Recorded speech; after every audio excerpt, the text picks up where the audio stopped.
Muffler যদি জেলে যেতে পারে, হাওয়াই চটি অপেক্ষায় আছে। হাওয়াই চটি জেলে যাবে, সেই অপেক্ষায় সারা বাংলার মানুষ আছে। বেহায়াও এদের থেকে দেখে লজ্জা পাবে। প্রথম কথা হচ্ছে স্টে দিন, যাতে আমাদের গোটা মন্ত্রিসভা যাতে জেলে না চলে যায়। এই তো রাজ্য সরকারের অবস্থা। অত বড় পেল্লাই বাড়িটা যে থাকে, বাড়িটা কোথা থেকে এলো? মাফলার যদি জেলে যেতে পারে, হাওয়াই চটি অপেক্ষায় আছে।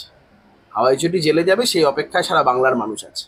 আপনি রাস্তাঘাটে বেরোন, একটা লোককে জিজ্ঞেস করুন চোর বলতে কি বোঝো, লোকে বলবে চোর বলতে তৃণমূল বুঝি, চোর বলতে মমতা বুঝি, চোর বলতে কয়লা ভাইপো বুঝি। কারণ একটা সময় আসবে মানুষদের পিঠের চামড়া তুলে নেবে।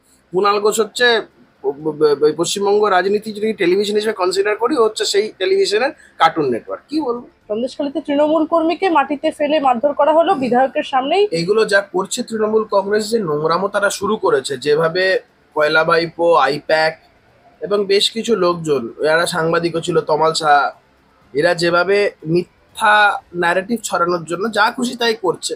এক তো কোর্ট যথাযথভাবে গঙ্গাধর কোর্টের দ্বারস্থ হয়েছে, ওখানে আমাদের মন্ডল সভাপতি গঙ্গাধর কয়াল কোর্টের দ্বারস্থ হয়েছে, সিবিআই তদন্ত চাওয়া হয়েছে এই বিষয়টা। এটা তো একটা দিক গেল।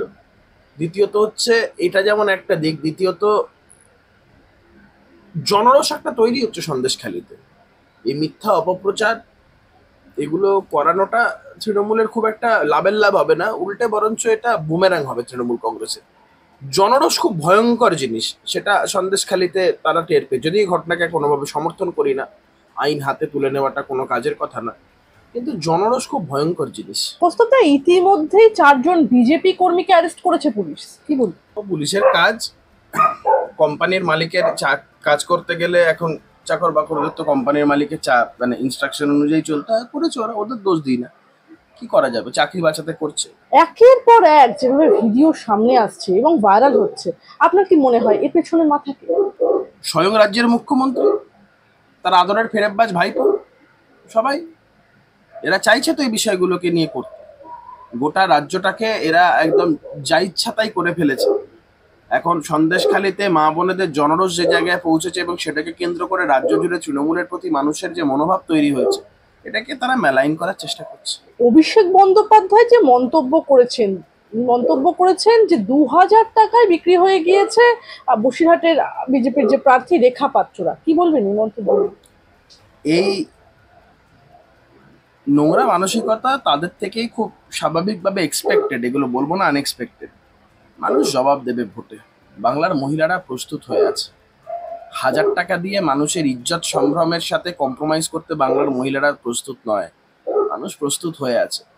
আর ইতিমধ্যেই আমরা তো বলেছি যে ভারতীয় জনতা পার্টির সরকার হলে প্রত্যেক মহিলাকে 3000 টাকা করে অন্নপূর্ণা ভান্ডার যোজনার মাধ্যমে দেওয়া হবে, এবং সেটা আনার জন্য কোনো পার্টি অফিসে পিঠে বানাতে যেতে হবে না রাত্রিবেলা।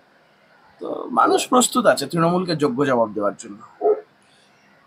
কলকাতা অভিষেক বন্দ্যোপাধ্যায় আরো বলছেন যে বিজেপির হাতে দুটো বেলুন ছিল, একটা সন্দেশখালী, অন্যটা এসএসসি। স্টিং অপারেশন আর সুপ্রিম কোর্ট দুটো বেলুনেই আলপিন ফুটিয়ে দিয়েছে। কিছু ভোট পাওয়ার জন্য একটা রাজনৈতিক দল এতটা নির্লজ্জ, এতটা নিকৃষ্ট, এতটা নিচে নামতে পারে যে 2000 টাকা দিয়ে সম্মান দিল্লির কাছে বিক্রি করে দিয়ে নিজেদের স্বার্থ চরিতার্থ করতে চেয়েছিল, কি বল? মানে ন্যূনতম একটা মানুষের মন মানসিকতা থাকে না এই কথাগুলোর জবাব দেওয়ার জন্য? তারা যেভাবে এই একটা মিথ্যা প্রোপাগ্যান্ডা বা যেই ধরনের একটা বাতাবরণ তৈরি করেছে, তাদের প্রতি মানে রাজনৈতিক প্রতিদ্বন্দ্বী হিসাবেও বলতেও এদেরকে লজ্জা লাগে। এরা যেদিনকে রাজ্য থেকে চলে যাবে, দূরবীন দিয়েও এদের খুঁজে পাওয়া যাবে না। অভিষেক বন্দ্যোপাধ্যায় বলছেন শুধু বাংলা নয়, সন্দেশখালীতে বিজেপির এই যে দিল্লির নেতারাও নাকি জড়িত, এরকম ভয়ঙ্কর দাবি করছে সন্দেশখালী। যা বলছে বলুক, মানুষ প্রস্তুত। এই সমস্ত মিথ্যা প্রোপাগ্যান্ডাকে মানে কোনোভাবেই তারা কানে তুলতে রাজি না। গোটা রাজ্য জুড়ে তৃণমূলের বিরুদ্ধে মানুষের যে জনমত তৈরি হচ্ছে, আমি আবার বলছি সন্দেশখালীকে কেন্দ্র করে, সেটাকে মেলাইন করার জন্য বা সেটাকে সম্পূর্ণভাবে হচ্ছে কালিমালিপ্ত করার জন্য তৃণমূল কংগ্রেস এই ধরনের কথা বলছে। বিজেপির কেন্দ্রীয় নেতাদের খেয়ে দিয়ে কাজকর্ম নেই, এখানে এইসব করে বেড়াবে? শাহজাহানের বাহিনী দীর্ঘদিন ধরে মানুষজনের উপর অত্যাচার করেছে, লুট করেছে। আচ্ছা, যদি এগুলো মিথ্যেই হবে, জমি ফেরত দেওয়ার কথা তারা কেন বলল? এগুলো যদি মিথ্যেই হবে, শাহজাহানকে সিবিআই তো হেফাজতে নেওয়ার আগে তো পুলিশ গ্রেপ্তার করেছিল, তারা কেন করলো? সম্পূর্ণ মিথ্যা প্রচার, সম্পূর্ণ মিথ্যা প্রচার। এবং এই বিষয়টাকে নিয়ে তৃণমূলের তরফ থেকে একটা সম্পূর্ণ মিথ্যা প্রচার করা হচ্ছে এবং এই ঘটনাগুলোকে ঘেঁটে দেওয়ার চেষ্টা করছে। কোনো লাভ হবে না। নিয়োগে প্রাতিষ্ঠানিক দুর্নীতি হয়েছে, তীব্র প্রতিক্রিয়া প্রধান বিচারপতি ডিওয়াই চন্দ্রচূড়ের। যেখানে প্রধান বিচারপতি বলছেন, সেখানে অভিষেক বন্দ্যোপাধ্যায় কি করে বলছেন যে বেলুনে আলপিন ফুকিয়ে দিয়েছে সুপ্রিম কোর্ট? এগুলো সব ফালতু কথা, ওটা রাজনৈতিক ছেলের কথাবার্তা, এটা কমপ্লিটলি এটা মানে ফালতু কথাবার্তা। রাস্তার রুচ্চালা পাঙ্গারা এইভাবে কথা বলে, বেলুন ফেটে গেছে, ফেটে গেছে। আরে আশ্চর্য কথা, গোটা শুনানিটা জুড়ে রাজ্য সরকারকে ভৎসনার পর ভৎসনা করলেন সুপ্রিম কোর্ট। বললেন এরকম চলতে থাকলে সরকারি চাকরির উপরে মানুষের ভরসা উঠে যাবে। তারপরে এটা আনন্দ করছে। 26,000 চাকরির আর ইন্টারিম স্টে পেয়েছে, কারণ ওটা স্টেটা না থাকলে গোটা মামলাটা ইনফ্রাকচুয়াস হয়ে যেত। রাজ্য সরকারকে সুযোগ দিয়েছে, এবার আপনারা সেগ্রিগেট করুন। আমরাও তো জানি যোগ্য যারা চাকরি প্রাপকরা আছে তাদের যেন চাকরি না যায়, কিন্তু এরা করতে পারবে না। যদি করতে পারতো ডিভিশন বেঞ্চে তো করে দিতে পারতো। তো কি করে কোন প্যারামিটারে করবে আমরা সবাই দেখতে চাই। আমরা এখনো বলছি যে চাই যে যোগ্য ছেলেমেয়েদের যে চাকরি না যায়, কিন্তু এ তো সম্পূর্ণ রাজ্য সরকারের দোষে আজকে তারা শাস্তি পাচ্ছে। রাজ্য সরকারের কৃতকর্মের ফল তারা পাচ্ছে, আর এখানে বেহায়ার মতন নাচছে, বলছে যা হারে সুপ্রিম কোর্ট আমাদের কত ভালো বললো। মানে বেহায়াও এদের থেকে দেখে লজ্জা পাবে। কৌস্তবদা, আগামী 16ই জুলাই এই এসএসসি নিয়োগ দুর্নীতি মামলার এক শুনানি রয়েছে সুপ্রিম কোর্টে। আর কি হতে চলেছে বলে আপনার মনে হয়? মন্ত্রিসভা কি জেলে যেতে চলেছে বা বিপদে পড়তে চলেছে? তাই তো মেন ধান্দা এদের, মানে সব থেকে আগে হচ্ছে নিজেদেরকে বাঁচাও। সুপ্রিম কোর্টে যেদিন প্রথম শুনানি হলো, কোনো চাকরি মাকরি এসব ছেলেপেলেদের নিয়ে কোনো কথাই নেই। প্রথম কথা হচ্ছে স্টে দিন, যাতে আমাদের গোটা মন্ত্রিসভা যাতে জেলে না চলে যায়। এই তো রাজ্য সরকারের অবস্থা। এবং এখন অব্দি তদন্ত কোনো স্থগিতাদেশ নেই, বলেছে নো কোয়ার্সিভ মেজার, কোনো গ্রেপ্তার বা ওই ধরনের কোনো পদক্ষেপ করতে পারবে না। কি এরা আহামরি মানে বিশাল রিলিফ পেল ভগবান জানে। সুপ্রিম কোর্টে তো শুনানি হবে এবং দেখতে পারবেন এই যে প্রাতিষ্ঠানিক দুর্নীতি থেকে সুপ্রিম কোর্ট তার নিজের চোখ বন্ধ করে রাখবে না। এবং এই দুর্নীতি দেখার পর আমার মনে হয় সুপ্রিম কোর্ট যথাযথ ডাইরেকশন দেবে, তাতে এদের রাতের ঘুম চলে যাবে। দিনের পর দিন অভিষেক বন্দ্যোপাধ্যায়ের যে সম্পত্তি নিয়ে বিভিন্ন কথা বিভিন্ন সময় উঠে এসেছে, আপনারাও বলেছেন বিভিন্ন সময় বিভিন্ন মঞ্চ থেকে, আর নানা ধরনের কটাক্ষ উঠে এসেছে। তবে এবারের হলফনামায় দেখা গেল অভিষেক বন্দ্যোপাধ্যায়ের সম্পত্তির পরিমাণ, তাতে দেখা যাচ্ছে যে তৃণমূলের একাধিক বুথ স্তরের নেতারাও তো তার সম্পত্তির খতিয়ান দেখে লজ্জা পাবে। কি বলবেন? দেখুন না, সব যখন ইডি যাবে বাড়িতে, যখন রেড হবে, যখন সিবিআই ঘাড় ধরে নিয়ে আসবে, তখন দেখতে পারবেন যে সত্যিটা কোনটা। এসব জল দেখে তো লাভ নেই, তখন মানুষ দুধ দেখতে পাবে। সম্পত্তির খতিয়ানে অভিষেক বন্দ্যোপাধ্যায় বলেছেন তার কোনো গাড়ি বাড়ি স্থাবর সম্পত্তি কিছু নেই, তার অস্থাবর সম্পত্তির অঙ্ক মাত্র 1,26,20,204 টাকা। হলফনামা তাই বলছে। কি বলবো? আমি আবারও বললাম, যেটা কথা আছে না, দুধ কা দুধ পানি কা পানি, এখন তো ওই পানি দেখা যাচ্ছে, এরপরে দুধটা দেখা যাবে যখন বাড়িতে, যখন সিবিআই ইডি সমস্ত যাবে, এজেন্সিগুলো যাবে, গাড় ধরে যখন টেনে নিয়ে আসবে, যখন বাড়িতে মেশিনের পর মেশিন ঢুকবে, টাকা গোনার অঙ্ক চলবে, এগুলো সব দেখা যাবে, দেখতে থাকবেন, সব দেখতে পাবেন। তখন এত মিথ্যাচার করছে আর যা করছে, এগুলো সব মানুষের কাছে প্রকাশ্যে তখন চলে আসবে। অত বড় পেল্লাই বাড়িটা যে থাকে, বাড়িটা কোথা থেকে এলো আমি জানি না, বা ওই বাড়িটার কি ভ্যালুয়েশন দেখিয়েছে না দেখিয়েছে, এগুলো সব বেরোবে। কেউ ছাড় পাবে না, কেউ ছাড় পাবে না। এত করার কিছু নেই, সব চোর জেলে যাবে। চোর ধরো জেল বড়, প্রধানমন্ত্রী জি বলেছেন। এটা নরেন্দ্র মোদীজির সরকার না, খাউঙ্গা না খানে দুঙ্গার সরকার। কোনো চিন্তা নেই, একটা চোর কেউ ছাড়া হবে না। মাফলার যদি জেলে যেতে পারে, হাওয়াই চটি অপেক্ষায় আছে। হাওয়াই চটি জেলে যাবে, সেই অপেক্ষায় সারা বাংলার মানুষ আছে। হলফনামা বলছে অভিষেক বন্দ্যোপাধ্যায়ের সোনার পরিমাণ 2 লাখ টাকা, তার রূপোর পরিমাণ 3,340 টাকা, এবং রুজিরা বন্দ্যোপাধ্যায়ের সোনা এবং রূপো রয়েছে 45,70,382 টাকা। কি বলবো? বলতে পারবো না, এসব যা পারছে করছে।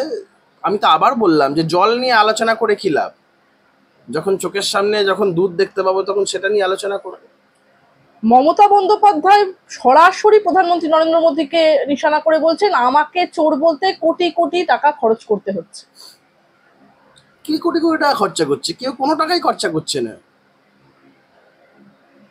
আপনি রাস্তাঘাটে বেরোন, একটা লোককে জিজ্ঞেস করুন চোর বলতে কি বোঝো, লোকে বলবে চোর বলতে তৃণমূল বুঝি, চোর বলতে মমতা বুঝি, চোর বলতে কয়লা ভাইপো বুঝি। সাধারণ মানুষের মনের কথা। সাধারণ মানুষ বলছে এখন চোর ধরো জেল ভরো, এটার জন্য আবার কি কোটি কোটি টাকা খরচা? সাধারণ মানুষ রাস্তায় বেরোলে মানুষ বলছে চোর মানে কি, চোর মানে তৃণমূল। এটা আবার কি কোটি কোটি টাকা খরচা আছে? পয়সা তিনি খরচা করছেন এই মিথ্যাগুলো অপপ্রচার করার জন্য, সন্দেশখালীর মা বোনেদের ইজ্জত নিয়ে ছিনিবিনি খেলার জন্য, অন্যায়ের পর অন্যায়ের করার জন্য কোটি কোটি টাকা খরচা করেছেন। এক তো অন্যায় করেছে তার দল, মহিলাদের ইজ্জত সম্ভ্রম লুটেছে, তারপরে যখন এটা জনসমক্ষে এসছে, মানুষ যখন এদের উপর তিতিবিরক্ত হয়েছে, তখন সেটাকে ঢাকার জন্য আরো মিথ্যা বলে জিনিসটাকে একটা চূড়ান্ত নোংরামির পর্যায়ে নিয়ে চলে গেছে, এবং সেটা করার জন্য কোটি কোটি টাকা খরচা করছে। কোটি কোটি টাকা তারা খরচা করছে, গরু চুরি, কয়লা চুরি, বালি চুরির পয়সা তাদের আছে এবং তারা খরচা করছে নিজেদের পিঠ বাঁচানোর জন্য, পিঠের চামড়া বাঁচানোর জন্য। কারণ একটা সময় আসবে মানুষ ওদের পিঠের চামড়া তুলে নেবে। অরবিন্দ কেজরিওয়াল দাবি করছেন মোদি আবার ক্ষমতায় ফিরলে মমতা দিদি গ্রেফতার হবে। ওকে এই কথাটা বলার জন্য মনে হয় যে বুকে জড়িয়ে ধরি। এমনিতে ওটাও একটা চোর,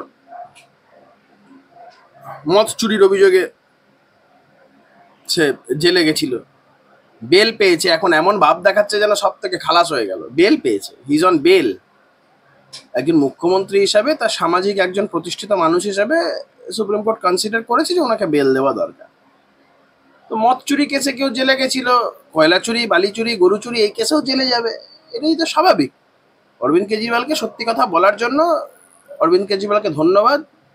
কাছে পেলে বুকে জড়িয়ে ধরতাম অরবিন্দ কেজরিওয়ালকে যদি সুযোগ পেতাম। কোথাও মমতা বন্দ্যোপাধ্যায় বলছেন 3 দফার নির্বাচন হয়েছে, প্রথমটায় এপাস, পরেরটায় ওপাস, আর তারপরেরটায় ধপাস। ওই এইসব এপাস ওপাস ধপাস, হাম্বা হাম্বা, রাম্বা রাম্বা, কাম্বা কাম্বা, উনি এইসবই করুন। এইসবগুলো ভালো ছন্দে মিলিয়ে মিলিয়ে এসব কবিতা মবিতা হাবিজাবি লিখুন, এইসব অভ্যাস করুন। এইসবই করতে হবে। পরে জেলে বসে তার সময় থাকবে না, তখন কি করবে, সময় কাটবে না, এগুলো তখনই করতে হবে। এসব করুন না, মানুষ প্রস্তুত। রাজভবনের আরো 4 জন কর্মীকে তলব করলো লালবাজার শ্লীলতাহানি ইস্যুতে নোটিশ। আমি এই নিয়ে বলবো না, আমি রাজভবনের মুখপাত্রও নই। তবে যা হচ্ছে ঠিক হচ্ছে না, সাংবিধানিক প্রধান একজন, তাকে কেন্দ্র করে যে বিষয়গুলো হচ্ছে ঠিক হচ্ছে না। আমি এই নিয়ে কোনো মন্তব্য করবো না। মমতা বন্দ্যোপাধ্যায় বলছেন রাজভবনে যাব না, রাজ্যপালের পাশে বসাও পাপ। সেটা উনি ডিসাইড করবেন, উনি কি করবেন না করবেন। রাজভবনে যাওয়ার অভ্যাসটা আস্তে আস্তে বরঞ্চ ত্যাগ করলেই তো ভালো, কারণ এরপরে কেউ ডাকবেও না। তৃণমূল যখন থাকবে না, সরকারিভাবে বিরোধী দলের মর্যাদাটাও থাকবে, তো ওই জন্য কে ডাকবে? কেউ ডাকবেও না, কোনো প্রয়োজনও পড়বে না, যাবে না। এখন থেকে অভ্যাস করে নি, কি অসুবিধা আছে? কুণাল ঘোষ দাবি করছেন এখনো পর্যন্ত যা শুনছি দেশে বিজেপি জোট 200 থেকে 220, রাজ্যে তৃণমূল 30 থেকে 35টা আসন পাবে। দেশে এককভাবে তৃতীয় বৃহত্তম হবে তৃণমূল, বিকল্প সরকারের দ্বিতীয় বৃহত্তম শরিক। ও আগে কি করবে আগে ঠিক করুক। একবার ওকে ঘাড় ধরে তাড়িয়ে দিচ্ছে, একবার হাতে পায়ে ধরে ঢুকে যাচ্ছে, কি করবে ঠিক করুক আগে, তারপরে দেখা যাবে। এই নিয়ে কি বলবো ওর কথা নিয়ে? ওর কথা না, ওর কথা দলের কথা, এই নিয়ে কি বলবো? এটা মানে পশ্চিমবঙ্গের রাজনীতির মানে যদি তুমি ওটাকে যদি একটা টেলিভিশন, পশ্চিমবঙ্গের রাজনীতিটাকে তুমি যে টেলিভিশন হিসেবে কনসিডার করো, কুণাল ঘোষ হচ্ছে পশ্চিমবঙ্গ রাজনীতি যদি টেলিভিশন হিসেবে কনসিডার করি, ও হচ্ছে সেই টেলিভিশনের কার্টুন নেটওয়ার্ক। কি বলবো? কোথাও কুণাল ঘোষ দাবি করছেন প্রধানমন্ত্রী হবেন মমতা বন্দ্যোপাধ্যায়। পুজোরও তো চিত হতে শোয়ার ইচ্ছা করে, গল্পের গরুও তো গাছে ওঠে। স্বপ্নে খেয়ালি পোলাও যদি কেউ পাকায়, তার মধ্যে যত ইচ্ছা ঘি, কাজু, কিশমিশ, যত যা খুশি ডালবে ডালুক না, কি অসুবিধা আছে? ভেবেই শান্তি পান। এই জন্মে তো আর হওয়া হবে না। এই কদিন আগে বলেছিলেন প্রধানমন্ত্রী হবে, তারপরে মধ্যেখানে বলেছেন চাবিকাঠি হব, এখন কি হবেন উনি নিজেও জানেন না। সব গল্পের গরু গাছে ওঠাচ্ছে, ওঠাক। কোথাও আমার শেষ প্রশ্ন আপনাকে, মদন মিত্র আবারও দলীয় কর্মীদের চাঙ্গা করলেন, বললেন তাজা থাকুন, ভোটের দিন সকাল 6টায় নির্দেশ চলে যাবে কিভাবে ভোট করাতে হবে। আমি দেখলাম এই যখন বক্তৃতাটা করছে ওটা সন্ধ্যাবেলায় মদন মিত্রের কথা নিয়ে আমি খুব একটা প্রতিক্রিয়া দিই না, কারণ উনি তখন নিজেই জানেন না উনি কি বলছেন।